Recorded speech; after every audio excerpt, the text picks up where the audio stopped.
하나님의 말씀 열왕기상 2장 5절부터 12절까지 열왕기상 2장 5절부터 12절까지 한 절씩 교독하겠습니다.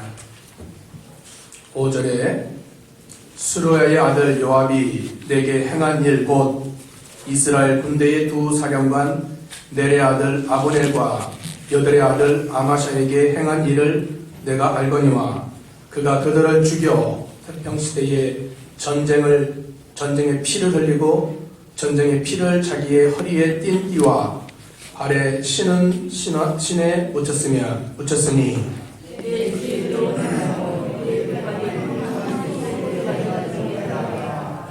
마땅히 길르앗 바르실레의 아들들에게 은총을 베풀어 그들이 내 상에서 먹는 자 중에 참여하게 하라. 내가 내 형 압살롬의 낯을 피하여 도망할 때 그들이 내게 나왔느니라.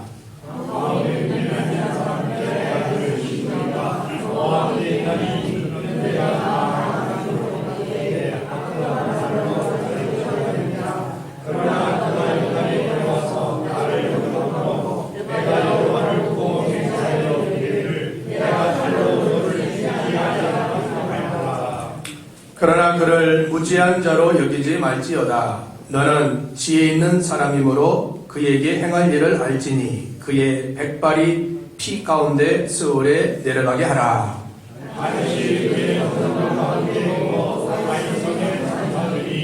다윗이 이스라엘 왕이 된 지 40년이라.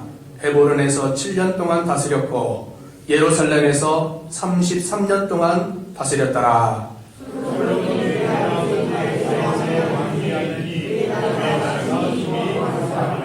아멘. 본문을 통해서 말씀의 제목은 3인에 대한 유언과 다윗의 죽음.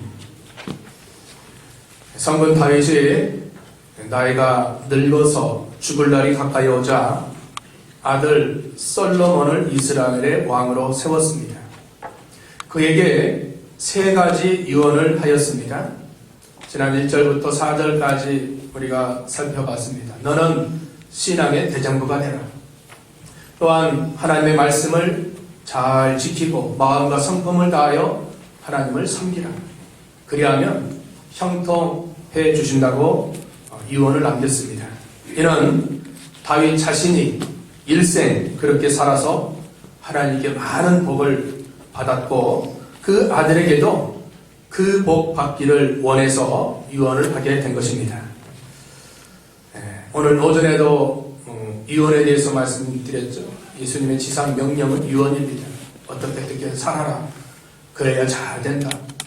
예수님이 다른 말씀 하실 수 있겠지만 유언과 같은 말씀은 지상 명령, 복음 선파, 영혼 구원, 영혼 양육 여기에 초점을 둔 겁니다.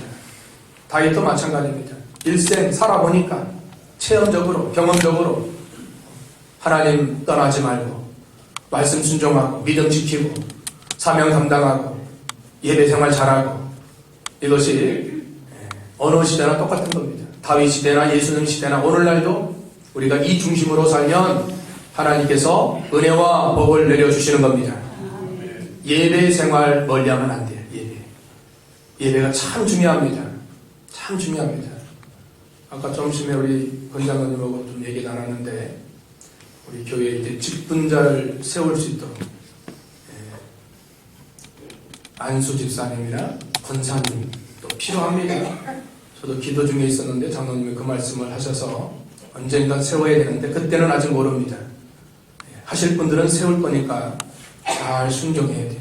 그 직분자를 어느 기준으로 세울 것인가?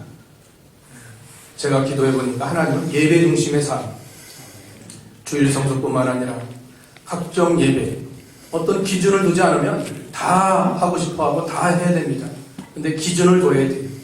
예배가 중요한 거예요. 예배. 제가 중점으로 말씀 증거하는 것은 예배 아닙니까? 예배. 주일 성수 예배. 하여튼 기도 중에 있으니까 여러분들 기도해 주시고 세울 자를 세우면 또 세움 받은 자가 또 열심히 잘합니다. 또 직분에 대한 직은이 있고 은혜가 있습니다. 잘해서 세우는 거 아니라 잘하라고 세운 거니까 더 충성하고 더 열심히 있는 겁니다. 여기 오늘 본문의 다윗이 이제 솔로몬에게 하나님 나라에 손해준 두 사람, 누구죠? 요압과 시므이. 또 반대로 선대한 자랑 바르실레에 대해서 올바르게 처리할 것을 유언하고 있습니다. 이는 다윗의 그 개인적인 감정이 아닌 하나님의 공의가 실현되기 위한 올바른 조치라고 볼 수 있습니다. 악을 행한 자는 하나님이 악으로 징벌하시고 선을 행한 자는 하나님이 은혜와 복을 받게 하는 것, 이것이 하나님의 공의입니다. 공의. 우리가 믿는 일 잘하고 사명 감당하고 또 교회 충성하고 나아가면 하나님이 일반적으로 다 은혜와 복을 주십니다. 건강도 주시고 물질도 주시고 우리의 앞날도 우리의 자녀들도 다 복을 주시는 겁니다. 일반적인 겁니다. 자, 이사야 한번 찾아보겠습니다. 이사야 3장 10절 11절. 이사야 3장 10절 11절 같이 읽습니다. 시작. 너희는 의인에게 복이 있으리라 말하라. 그들은 그들의 행위의 열매를 먹을 것이며 악인에게는 화가 있으리니 이는 그의 손으로 행한 대로 그가 보응을 받을 것임이니라. 의인이 왜 복 받았습니까? 그 복은 그 행의 열매를 먹기 때문입니다. 악인도 화가 있는데 그 행의 보응을 받기 때문입니다. 의인이 복 받는 것 하나님의 뜻이고 악인이 화 받는 것 그 또한 하나님의 뜻입니다. 우리는 어느 길에 서야 되겠습니까? 네, 의인의 길에 서는 겁니다. 우리 예수를 믿음으로 법적 의인이 되었고 이 땅에 살아가면서 항상 의를 지켜라는 의. 의가 뭘까요? 의가? 여러분, 의가 뭘까요? 의. 옳고 바른 것. 하나님의 말씀이 의의 기준이 되는 거예요. 또 우리에게 주신 선한 양심. 양심이 있습니다. 짐승들은 양심이 없습니다. 그러나 우리에게는 하나님 주신 양심이 있는데 그 양심을 버리지 말고 양심을 쓰면 그 양심은 점점 예민해집니다. 여러분, 칼 있죠? 칼. 칼을 안 쓰면 칼은 무뎌가지고 나중에 못 쓰는 칼이 됩니다. 무딘 칼이 됩니다. 칼을 쓰면 쓸수록 칼은 점점 날카로워져서 좋은 칼이 되는 겁니다. 양심이 그렇습니다. 하나님이 우리 인간에게 주신 양심이 있는데 양심을 쓰면 돼요. 양심 쓰라는 말 교회에서 잘 안 듣죠? 다른 교회는 모르겠습니다. 우리 교단은 특별히 우리 선조 개척하신 목사님부터 그 위에까지 항상 우리 양심 쓰라. 이번 수양회 때도 목사님이 양심 쓰라고, 첫 시간에 고성남 목사님이 양심 쓰라고, 목사님들한테 양심 쓰라고 그랬어요. 들꺼가는 거예요. 들꺼가는 거예요. 양심 안 쓰는. 양심 써야 돼, 우리가. 하나님 주신 선한 양심이 있습니다. 뭐 기도하고 그게 아니에요. 양심은 즉각적으로 우리에게 우리 심령에 가르쳐 주는 거예요. 이거 옳지 않다. 거짓말하고 싶으면 거짓말 하려고 하면 양심이 뭐라고 하죠? 야, 그 거짓말 요한복음 8장 44절에 그 마귀에게 속한 거냐. 거짓말하면 안 돼. 진실해야 돼. 양심이 작동하는 겁니다. 양심이 묻으면 나중에 쓸모없는 화인 맞은 양심이 된다고 디모데전서 4장 2절에 나오죠. 2장 4절인지 4장 2절인지 2장 4절 같아요. 2장 4절. 4장 2절. 4장 2절. 속일 수 없습니다. 바로 나오잖아요. 디모데전서 4장 2절. 화인 맞은 양심. 불신자의 양심이에요. 타락한 양심이에요. 우리가 의를 지킬 수 있는, 의를 지키는 자는 하나님 복을 주십니다. 그것이 하나님의 공의입니다. 우리는 공의를 믿기 때문에 믿음도 지킬 수 있고, 공의를 믿기 때문에 하나님 섬길 수 있고, 공의를 믿기 때문에 이 신앙생활을 할 수 있는 겁니다. 자, 빌립보 1장 28절에는 무슨 일이든지 대적하는 자들 때문에 두려워하지 아니하는 이 일을 듣고자 함이라. 이것이 그들에게는 멸망의 증거요 너희에게는 구원의 증거니라. 이는 하나님께로부터 난 것이라. 멸망의 증거도 있고 구원의 증거도 있다는 겁니다. 이 모든 것이 다 하나님께로 난다는 겁니다. 악인의 심판도 하나님께로 난 것이고 의인의 축복도 하나님께로 난 것이라는 겁니다. 자, 여기 5절과 6절은 하나님 나라에 손해를 준 요압을 처리할 것을 다윗은 솔로몬에게 유언하고 있습니다. 여기 군대 장관 요압은 태평시대에 자기 개인적인 욕구를 채우기 위해서 악감정으로 두 군장 아브넬과 아마샤를 죽여서 하나님 나라에 큰 손해를 준 적이 있습니다. 하나님이신 그 군대 장관의 자리, 위치 얼마나 귀합니까? 왕을 뽑기라고 백성들을 잘 인도하는 그 위치가 얼마나 중요합니까? 그런데 요압은 그 악감정으로 그 권위를 가지고 두 용사를 죽였다는 겁니다. 누구와 누구죠? 아브넬과 아마샤. 당시 아브넬과 아마샤는 다윗의 대적이었지만 다윗은 통일 왕국을 세우기 위해서 용서와 사랑으로 그들을 인도하려고 했습니다. 다윗의 중심은 해하고 멸하고 파괴하고 불화하고가 아니라 어떻게든지 원수라도 화목시키고 하나가 되고 또 그래서 통일왕국의 왕으로서 잘 세워나가려고 했는데 그 일을 요압이 다 막은 거예요. 요압. 그래서 요압이 시기와 질투로 아브넬을 죽였고 아마샤도 유인해서 죽임으로 태평시대에 불화가 생기게 된 겁니다. 여러분, 화목하는 것과 불화하는 것은 하늘과 땅입니다. 가정 안에서도 믿음 안에서 화목하고 이웃에서도 서로 존중하며 화목하고 특별히 교회에서도 우리가 다 형제요 자매요 우리가 한 지체죠.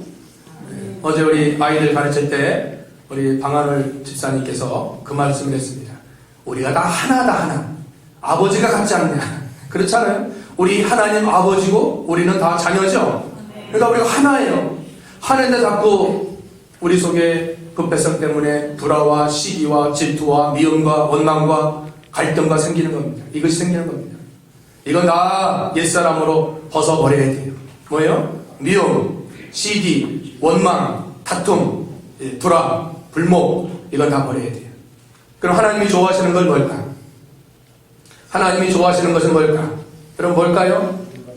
예, 사랑과 용서와 또 인내와 소망, 성령의 9가지 열매. 뭐죠? 성령의 9가지 열매. 사랑과 희락과 화평과 오래 참음과 자비와 양성과 충성과 온유와 절제다. 사랑의 열매를 맺히면 좋은 사람이 되는 겁니다. 거기에 불화가 있을 수 없습니다. 어느 한 지체 안에, 즉 가정과 회사와 이웃과 교회 안에 화평을 깨트리면 안 됩니다.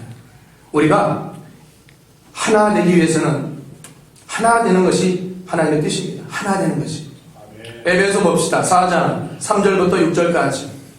에베소 4장 3절부터 6절까지. 시작. 평안을 맺는 줄로 성령이 하나 되게 하신 것을 힘써 지키라. 몸이 하나요 성령도 한 분이시니 이와 같이 너희가 부르심의 한 소망 안에서 부르심을 받았느니라. 주도 한 분이시요 믿음도 하나요 세례도 하나요 하나님도 한 분이시니 곧 만유의 아버지시라. 만유 위에 계시고 만유를 통일하시고 만유 가운데 계시구나.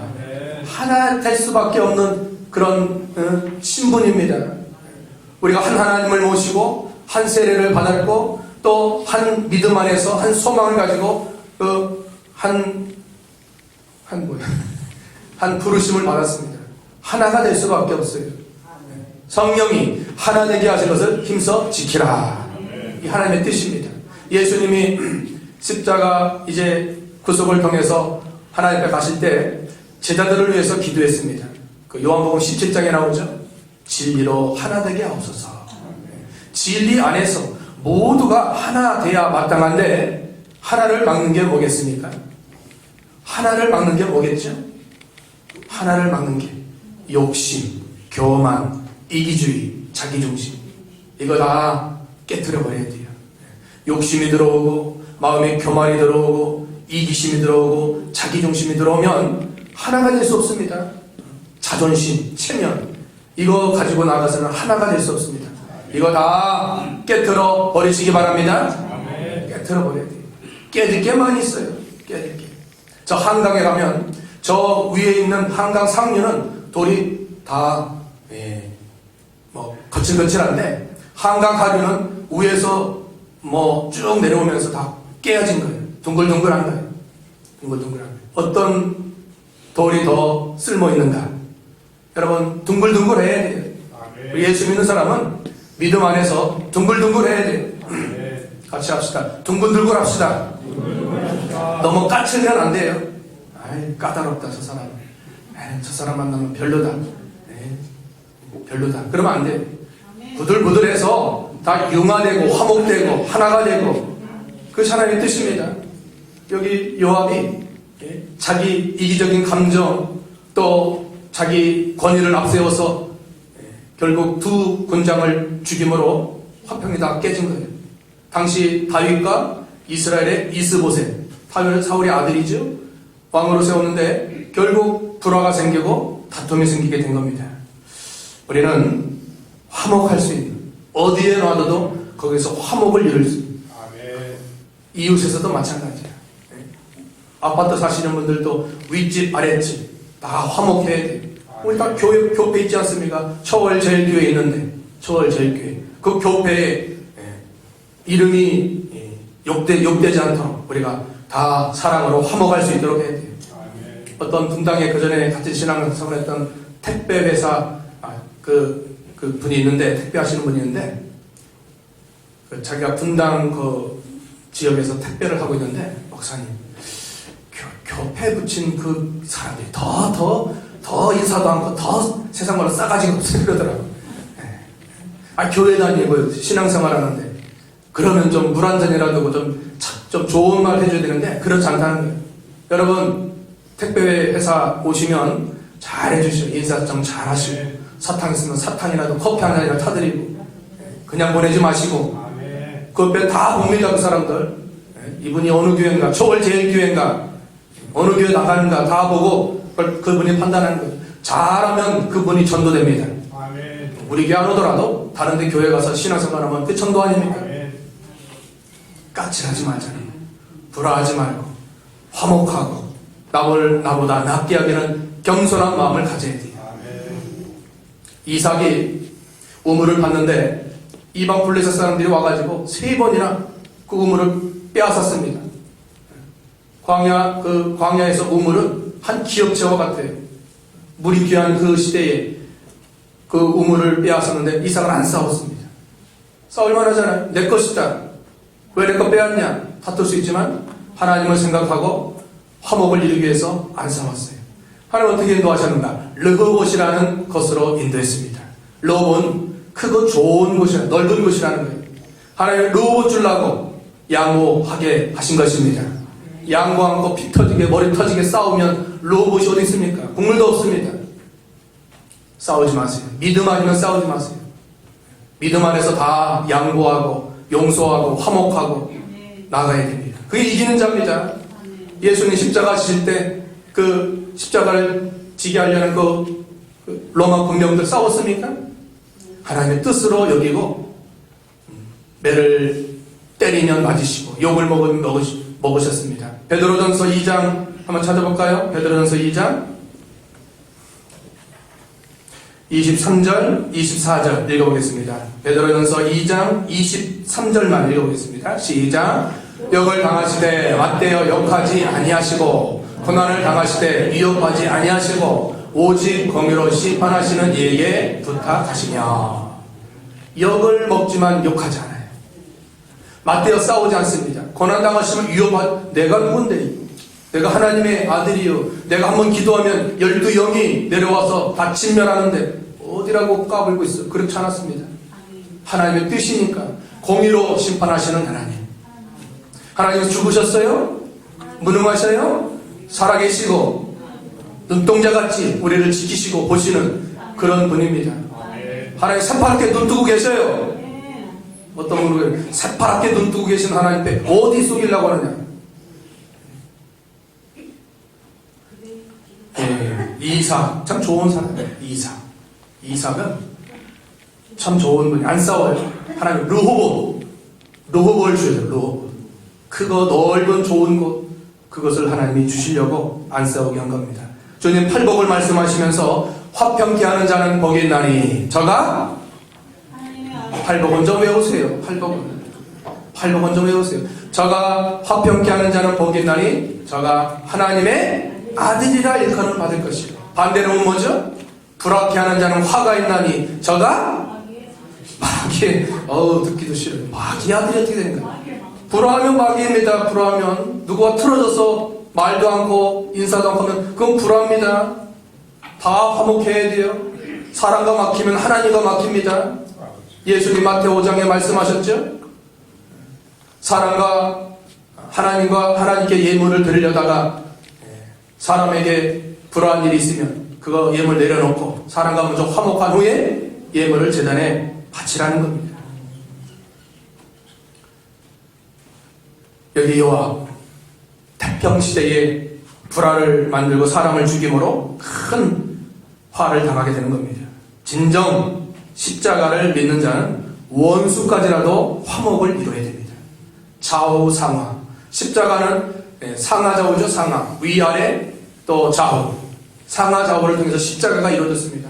우리가 십자가를 믿으면서도 만의 십자가 믿으면서도 원수가 많아요. 원수가 화목해야 돼요. 히브리 12장 14절 봅시다. 히브리 12장 14절 시작. 모든 사람과 더불어 화평함과 거룩함을 따르라. 이것이 없이는 아무도 주를 보지 못하리라. 이 모든 사람, 로마서를 기록한 1세기 로마 시대는 그 기독교인을 핍박하는 시대입니다. 네로 황제가 기독교인과 굶주린 사자와 저 큰 원형 경기장에 거기 풀어놓고 거기서 즐기는 거예요. 즐기는 거. 그런데도 바울은 로마 교회 성도들에게 그런 로마 황제에 대해서도 화평함과 거룩함을 이루라는 겁니다. 쉬운 게 아니에요. 쉬운 게 아니에요. 그러나 그렇게 할 때 주님의 참 제자가 되는 것입니다. 자, 요압 공로도 있었습니다. 그런데 다윗 왕국 시대의 평화를 만들려는 계획을 자신의 이익의 도모를 위해서 하나님 나라에 큰 손해를 주게 된 것입니다. 그러면서 다윗은 솔로몬에게 요압에 대해서 바르게 처리할 것을 명령하고 있습니다. 7절 두 번째 누군가 바르실레입니다. 읽어보겠습니다. 7절입니다. 시작. 마땅히 길르앗 바르실레의 아들들에게 은총을 베풀어 그들이 내 상에서 먹는 자 중에 참여하게 하라. 내가 내 형 압살롬의 낯을 피하여 도망할 때 그들이 내게 나왔느니라. 다윗이 곤경에 처했을 때 바르실레가 다윗을 대접했습니다. 그 아들들에게 은총을 베풀라고 다윗은 솔로몬에게 유언하고 있습니다. 자, 어려울 때, 힘들 때 나를 도와주는 사람 많지 않습니다. 잘 될 때, 성공할 때 도와주는 사람은 많습니다. 그러나 진정 힘들고 어려울 때 어떤 사람에 대해서 어떤 일이 제일 기억이 남습니까? 물어보니까 내가 진정 힘들고 어려울 때 그분이 나를 도와준 거 그건 꼭 기억되더라고요. 천당가는 땅까지 잊지 못할게 그렇게 말하더라고요. 그럴 것 같아요. 그럴 것 같아요. 가정에 힘들었을 때, 교회가 힘들었을 때 끝이 묵묵히 그 자리에서 그 위치에서 자리를 지키고 기도하고 하는 그 사람 하나님이 기억해 준다는 겁니다. 다윗이 힘들고 압살롬에 의해서 압살롬은 누굽니까? 다윗의 아들 아닙니까? 아들이 반란해서 왕위를 빼앗고 다윗은 도망치고 돌아가는데 바실리라는 사람이 다윗을 다시게 찾아와서 선대하고 도와주었다는 것. 어떻게 선대했을까? 자, 찾아봅시다. 그 앞에 사무엘하 17장 27절에서 29절까지 여기 앞에 있으니까 29절까지 읽어보겠습니다. 시작. 다윗이 마하나임에 이르렀을 때 암몬 족속에게 속한 라팟 사람 나하스의 아들 소비와 로데발 사람 암미알의 아들 마길과 로글림 길르앗 사람 바르실레가 침상과 대야와 질그릇과 밀과 보리와 밀가루와 볶은 곡식과 콩과 팥과 볶은 녹두와 꿀과 버터와 양국과 치즈를 가져다가 다윗과 그와 함께한 백성에게 먹게 하였으니 이는 그들 생각에 백성이 들에서 시장하고 권하고 목말하겠다 함이더라. 뭘 대접했어요? 28절에 많은 거 뭘 대접했어요? 많은 거면 돼요. 많은 거 다 어떻게 또 말해요? 많은 걸 대접했어요. 많은 거 저희 뭡니까? 뭐예요? 밀, 보리, 밀가루, 볶은 곡식, 콩, 몸에 좋은 콩, 팥, 또 치즈, 버터. 다윗이 얼마나 힘들었습니까? 아들의 배반 때문에 쫓겨다니는데 먹을 것도 없고 마실 것도 없고 아유 손이나 빨고 있을 때 누가 왔어요? 바시 아저씨, 바집사님이 와서 다 가져온 거예요. 아마 집에는 텅텅 비었을 거예요. 왜? 다윗 먹이려고, 다윗 군사들 먹이려고 다 가져온 거예요. 다 가져서 먹이는 거예요. 이런 사람이 어디 있습니까? 자기는 못 먹어도 하나님의 종이 힘들 때, 쫓겨났을 때 먹이는 정치. 이거 다윗이 자기 아들한테 유언하는 거예요. 바르실레의 그 아들들에게 은총을 베풀라는 겁니다. 저도 그랬을 것 같아요. 누가 저에게 참 힘들 때 도와주고 어려울 때 힘써주고 그럴 때 제가 우리 아들들에게 야, 그 집사님, 그 권사님, 그 장로님은 꼭 챙겨라 그랬을 것 같아요. 다윗이 지금 그런 겁니다.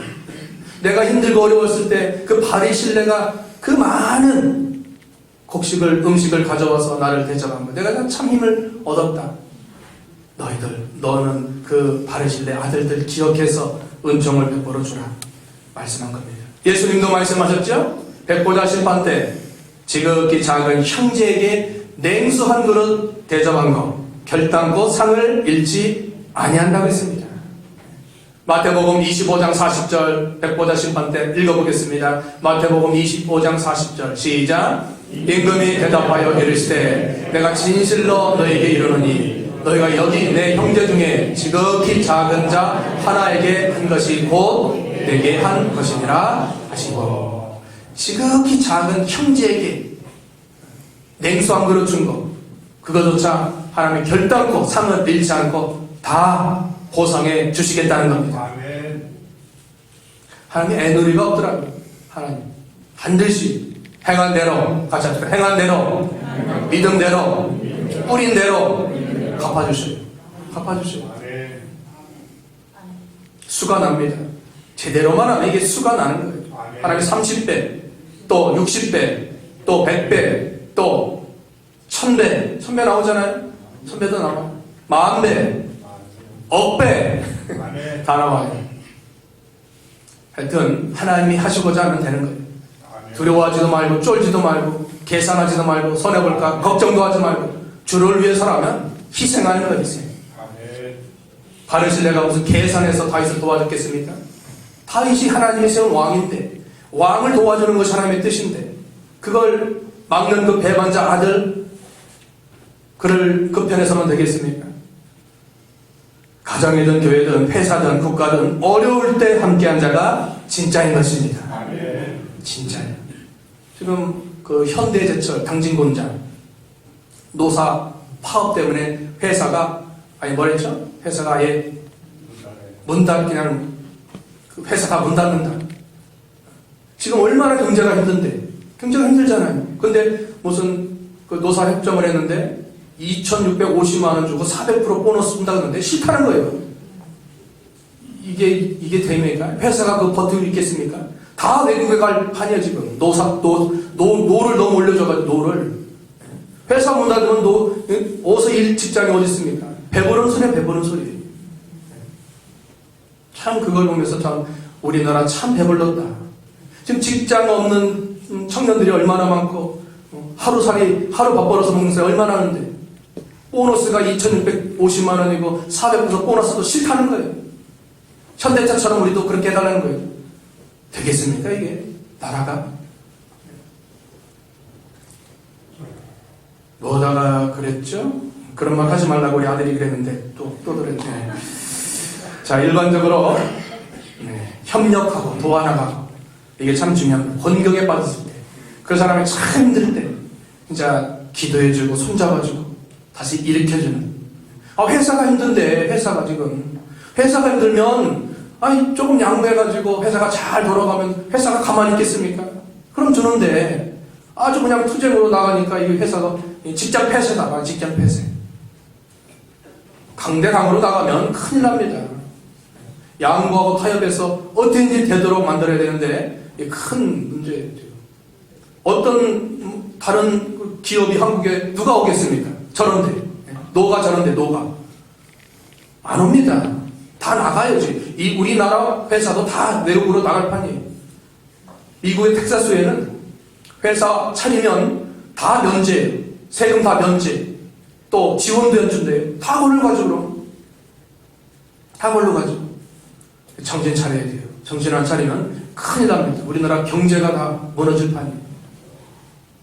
자, 8절과 9절은 왕을 저주했던 시므이를 치리하라. 여기 말씀하고 있습니다. 다윗이 아들 압살롬의 반란으로 도망 다닐 때 시므이라는 베냐민 사람이 와서 그 다윗을 저주했습니다. 가거라 가거라 뒤로 앉아요. 아주 저주한 거예요. 다윗 왕을. 나중에 다윗이 복귀하자 시므이가 찾아와 용서를 구했습니다. 이때 다윗은 그를 용서해 주었지만 네가 예루살렘 성 밖을 나가면 너는 하나님의 심판이 있을 것이다. 그러면서 솔로몬에게 그걸 말해 준 겁니다. 저주하고 또 좋지 못한 말을 하고 이거 옳지 않은 겁니다. 12정탐꾼이 모세의 명령에 따라서 가나안 땅을 정탐하고 돌아와서는 두 종류로 나눴습니다. 한 종류는 10정탐꾼들로서 가나안 땅에 대해서 불신으로 보고했습니다. 그러나 여호수아와 갈렙은 믿음의 보고를 함으로 결국 그들이 말한 대로 되었다고 했습니다. 민수기 14장 28절 읽어보겠습니다. 민수기 14장 28절입니다. 시작. 그들에게 이르기를 여호와의 말씀에 내 삶을 두고 맹세하노니 너희 말이 내 귀에 들린 대로 내가 너에게 행하리니. 하나님 맹세까지 하면서 내 말이 내 귀에 들린 대로 하나님이 그 들으신 그대로 해주시겠다는 겁니다. 입술이 참 중요하더라고요. 입술이. 말 한마디가 중요하더라고요. 우리 속담에도 그랬죠? 가는 말이 고와야 오는 말이 없다. 말 한마디로 몇 냥빚? 천 냥빚도 갚는다. 말 잘하면 돈도 다 탕감해 준다는 겁니다. 말이 중요해요. 말이. 여러분 좋은 말 하세요. 좋은 말 하세요. 좋은 인격자는 좋은 말 합니다. 격려하고 칭찬하고 감사하고 축복하고 좋은 말이잖아요. 나쁜 말 하지 마세요. 말은 씨가 되고 말은 부메랑처럼 내게 오는 거예요. 잘 기억해야 돼요. 말은 씨가 되고 말은 부메랑처럼 내게 오는 거예요. 여러분 좋은 말 하면 내 심령이 좋고 그 말을 듣는 사람이 좋고 또 하나님이 기뻐하시는 겁니다. 반대로 나쁜 말 하면 내 심령이 고통이고 듣는 사람도 고통이고 하나님은 기뻐하시지 않는다는 겁니다. 우리 각자의 언어의 성향, 언어의 생활이 나의 인품이요 품격입니다. 기분도 안 좋을 때 있을 것이고 내 뜻대로 일이 안 될 때도 있을 겁니다. 아까도 오전에도 말했죠. 감정이 이성을 앞세면 안 됩니다. 이성이 신앙을 앞세면 안 됩니다. 언제나 신앙이 첫째고 그 다음에 이성이고 그 다음에 감정입니다. 야고보는 말에 실수가 없는 자가 온전한 인격자라고 말했습니다. 우리는 모든 사람에 대하여 선하고 유익되며 덕스럽고 은혜스러운 말을 할 수 있도록 해야 됩니다. 그러려면 우리의 석을 잘 만들어야 돼요. 우리 입술은 이 마음에서 나오는 것이 입술로 또 행동으로 돌아가는 겁니다. 그러니까 우리 마음이 좋은 밭이 되어야 돼요. 좋은 밭이. 착하고 좋은 밭, 옥토의 밭이 되어서 항상 모든 사람에 대해서, 모든 일에 대해서, 모든 사건을 좋은 것으로 받아들여야 돼요. 좋은 것으로. 예수님 그렇게 하셨죠? 자신이 십자가 지는 것도 하나님이 내게 맡기신 잔이다. 그걸 받아들인 거예요. 십자가에서 죽으신 거예요. 죽으셔요. 그런데도 하나님 예수님은 그걸 믿음으로 받아들인 거예요. 시편 보겠습니다. 109편 17, 18 시편 109편 17, 18 같이 읽습니다. 시작. 그가 저주하기를 좋아하더니 그것이 자기에게 임하고 축복하기를 기뻐하지 아니하더니 복이 그를 멀리 떠났으며 또 저주하기를 못 입듯 하더니 저주가 물같이 그의 몸속으로 들어가며 기름같이 그의 뼛속으로 들어가나이다. 저주와 축복 어떤 말을 할 것인가? 결국 그것이 나에게 임하는 겁니다. 부메랑같이 임하는 겁니다. 베드로도 말에 대해서 강조했죠. 베드로전서 3장 10절입니다. 베드로전서 3장 10절 시작. 그러므로 생명을 사랑하고 좋은 날 보기를 원하는 자는 혀를 금하여 악한 말을 그치며 그 입술로 거짓을 말하지 말로. 좋은 날 다 보기를 원할 겁니다. 좋은 날 앞으로 잘 되기를 원할 겁니다. 그러면 여가 말 주십니다. 말로 막이는 그 말로 역사예요. 베드로가 난 절대 예수님 부인하지 않겠습니다. 호언장담했죠? 내가 뭐 예수님 따라간 지가 3년만 됐고 내가 예수님 수제자인데, 그런데 그 마귀가 말로 역사하니까 3번 또 부인한 겁니다. 마귀는 이 말로 역사해요. 말로. 하나님도 말로 역사해요. 옛날에 가난하고 못 살았을 때 참 콧물이 많이 나왔어요. 그죠? 여러분 콧물 많이 안 나오셨어요? 콧물이 막 나오니까 어머니가 아이 콧물 닦아주면서 흥해라 흥해라 흥해라. 그래서 잘 살았어요. 조금 웃어야 되는데 안 웃고 있어요. 흥해라 흥해라. 그래서 흥하고 잘 살았는데 요즘은 콧물이 안 나오니까 못 사는 거야. 우습게 말이지만 말이 씨가 되는 거예요. 흥해라. 자녀가 부족하고 잘 못 나가도 넌 잘 될 나이다. 넌 하나님 창조한 하나님의 자녀다. 축복기도 해주는 거예요. 오래 손을 얹고 축복기도 해주는 거예요. 그러면 말이 씨가 되니까 하나님이 잘 되게 해줄 수밖에 없는 겁니다. 지금은 부족하고 연약해도 너 앞으로 잘할 것이다. 긍정적인 마음을 가지고 말 잘해주는 거예요. 그러니까 말이 중요한 거예요. 말이 그 사람의 품격이에요. 인격이에요. 진실한 말 해야 됩니다. 감사하는 말 잘해야 돼요. 내가 한 말로 한 영혼을 살리기도 합니다. 내가 한 말로 한 영혼을 실족하고 상처 주기도 합니다. 난 무심코 말했는데 받은 사람은 그 말을 듣고 큰 상처받고 하나님 떠나는 경우도 있는 겁니다. 난 무심코 저 우물 안에 돌을 던졌는데 우물 안에 있는 개구리는 맞고 즉사할 수 있어요. 그럴 수 있어요. 그럴 수 있기 때문에 우리가 항상 좋은 말, 좋은 마음 바탕을 가지고 언제나 좋은 말, 감사하는 말, 칭찬하는 말, 원망하는 말이 아닌 축복하는 말, 이런 말을 해야 돼요. 마지막 4번째, 다윗은 이제 죽습니다.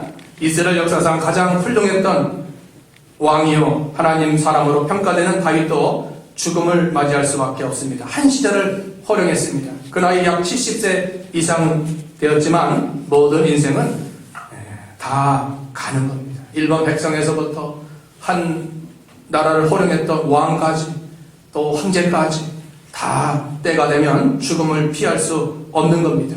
변할 수 없는 겁니다. 그 누구든 이 땅에서 어떻게 살았느냐, 최종 사람의 뒤로는 죽음의 길입니다. 그 길을 피해간 사람은 지금 지구상에 단 한 사람도 없습니다. 다만 그 인생길을 간자가 뒤로 남기고 간 발자취만이 후대에 남아서 평가를 받는 겁니다.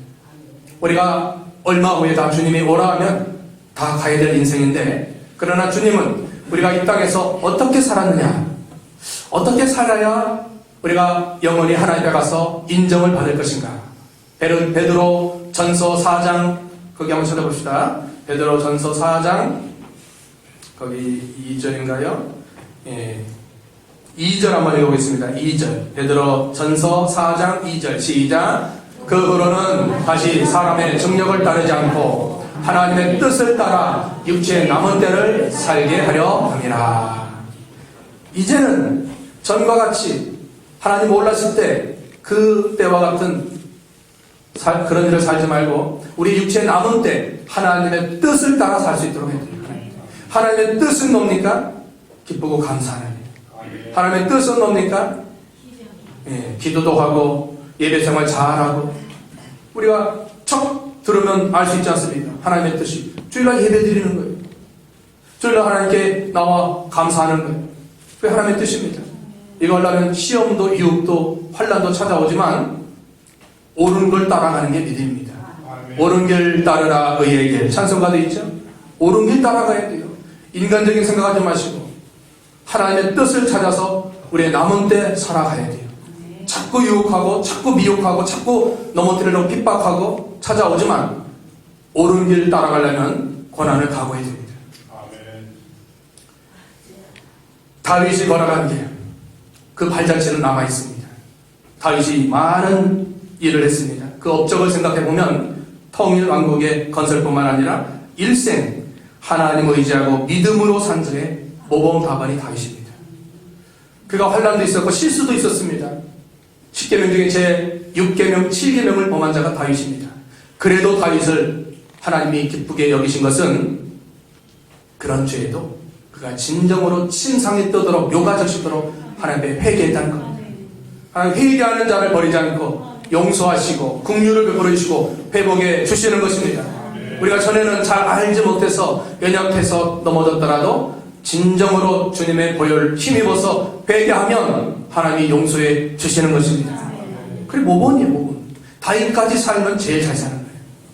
다윗의 후손에서 예수 그리스도가 오지 않습니까? 마태복음 1장 1절 뭐죠? 마태복음 1장 1절 시작. 아브라함과 다윗의 자손 예수 그리스도의 계보라. 계보는 족보예요. 족보. 아브라함은 믿음의 조상이고 다윗은 예수님의 모형이에요. 모형. 여러분 아파트 짓기 전에 뭐죠? 모델하우스 저렇죠? 네, 모델하우스. 그 모델하우스처럼 아파트가 지어진다는 겁니다. 예수님이 어떻게 오실까? 구약시대 다윗을 보면 알다. 다윗을 통해서 그 모형대로 그리스도가 오시게 되는 겁니다. 하나님은 이 다윗의 일생 그 축복 많이 받았습니다. 또 다윗은 죽음 앞에서도 부하고 존귀하게 살았습니다.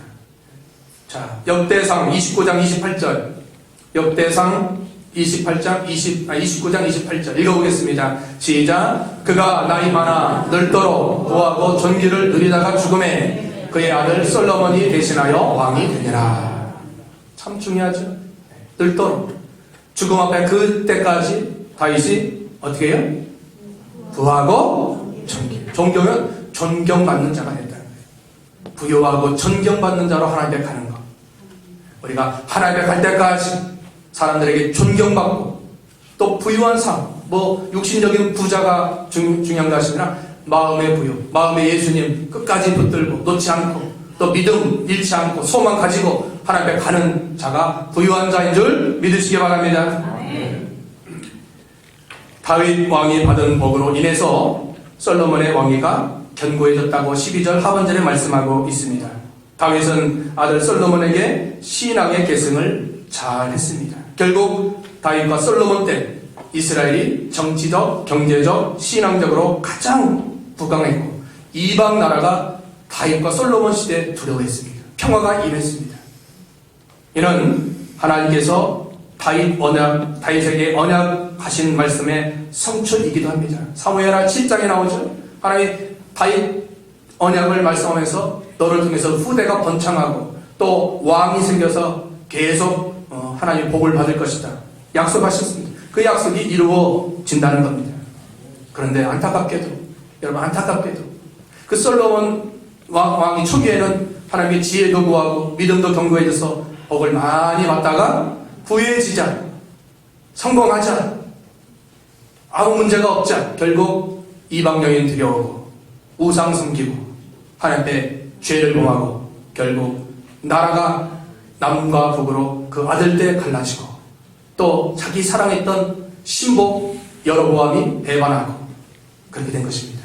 여러분 중요한 것은 모든 만사가 신앙에 의해서 결정됨을 우리가 인정해야 돼요. 신앙에 의해서 모든 게 다 결정되는 거예요. 다윗과 솔로몬의 삶을 통해서 우리가 알 수 있는 겁니다. 솔로몬이 신앙으로 믿음으로 하나님 중심으로 나갈 때는 하나님이 복을 주셔서 만사 형통하고 은혜와 복을 받았고 다른 나라들이 두려워하고 무서워했는데 하나님을 떠나고 우상을 들여오고 이방령이 취하고 죄 가운데 빠지니까 하나님께서 다 틀어놓은 거예요. 틀어놓은 거예요. 신복이 배반하고 나가고 나라를 세워서 나라가 쪼개지고 그렇게 된 겁니다.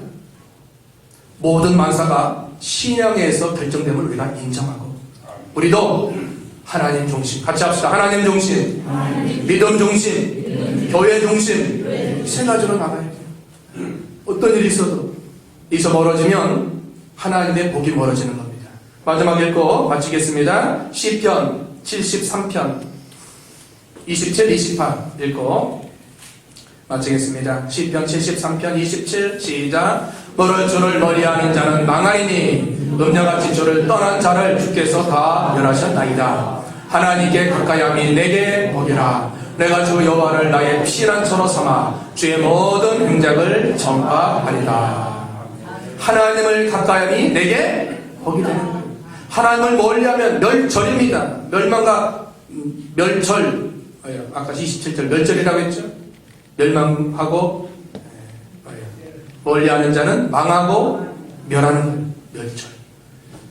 우리는 언제나 하나님 중심, 믿음 중심, 교회 중심으로 살아가야 됩니다.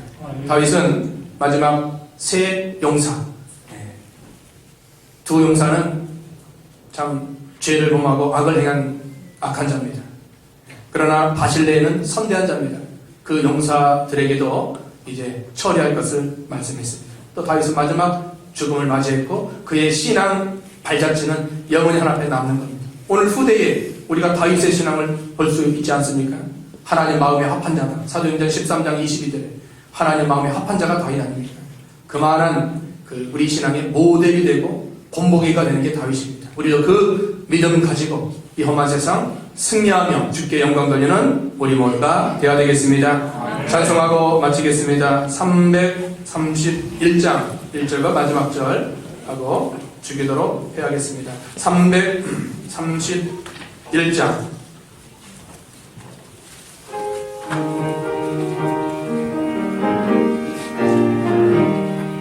영광을 받으신 만유의 주여 우리가 명령을 따르리라. 베푸신 은혜를 감사히 알고 진실한 마음으로 섬기겠네. 구주의 은혜 주신 대로 영원히 받들어 섬기겠네.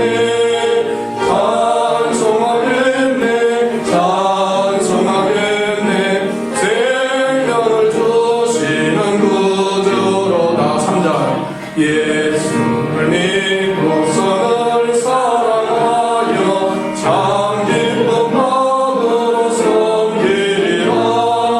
온 마음을 드리고 널 순종하며 구주를 영원히 섬기겠네. 구주의 은혜 주시는 대로 영원히 받들어 섬기겠네.